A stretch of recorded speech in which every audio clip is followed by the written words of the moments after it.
This man's real life story is straight out of a movie. Is it coincidence? Is it karma? Or is it just the ultimate plot twist? It's interesting, though, because I've never been married, but I do assume that people who have been married, even sometime when you get a divorce, you still shared a point of your life with someone who obviously meant the world to you.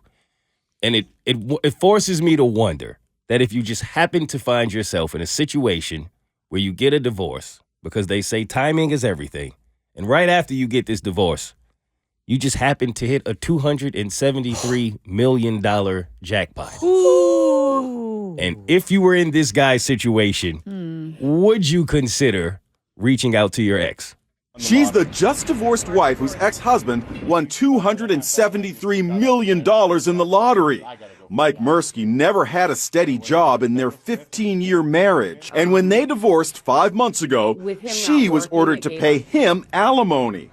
Now, at age 53, this regular Joe is mega rich. She doesn't want a penny of his winnings. Your ex-husband won over $270 million.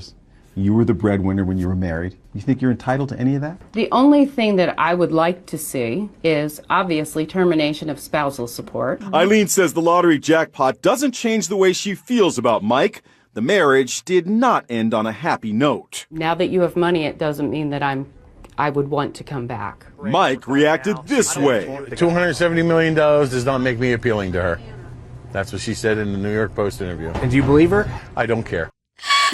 She's better than me, because I would be crawling back to his doorstep. So I got this story from Internet Hall of Fame on X, and it kind of gave me two questions, right? Like, if you're the woman in this situation, how do you feel? And if you're him in this situation, how do you feel? Well, I don't think the fact that he won $270 million is going to make her want to go back to this guy. I don't even think that's the question at all. I literally heard him utter one sentence, and I don't want to go back to him. Good for her for having that kind of integrity, saying, look, even though he won all that money, I don't want one penny. If I'm him, I am offering her some kind of settlement because, I mean, she covered everything while they were married. Now he's got $270 million. I am making that offer to her.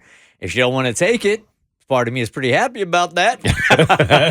But I would at least make some kind of offer, yes. He is not going to make any offer. And I would be like her. I'd be like, all right, now that your income has changed, let's take our divorce settlement back to the courts, and I no longer owe you any type of alimony. Sure. It would be so petty of him not to cancel the alimony. I mean, especially since they say he didn't work for 15 years. That, to me, feels like, if I'm the guy in that position, I'm with you, Bert. I would offer her some kind of package, just for the fact that I didn't work for 15 years while we were married alone. I want more details. Why? Why couldn't he work for 15 years? That's a good question. I don't know. Yeah, if I'm him, like, I'm not taking any more of her money. And honestly, I feel like any good person with a conscience would throw her a good million and call it a day. Wipe that off my mind. Know that I've done my part in terms of apologizing for not working for 15 years and being dependent on her. She doesn't want it, though. Well, I mean, if I'm making the offer and she says no, I'm not asking twice. She says she doesn't want the money. I feel like that's her pride talking. I feel like 6 months down the line, she's going to be like, maybe I should have rethought that. Too late. There's a one-time offer. Yeah. All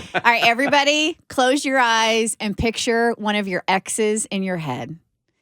You break up, you won the lottery, $273 million. How much of that money are you giving them? Well, I've matured now, so I'd send her at least $25. Abby? $0. Bert? 0. Yeah, I'm not giving my ex any money either. No. That's not happening. He's not giving her a dime. Look, if God wanted you to be rich, you'd have hit the lotto. That's a very good point. The Bert Show.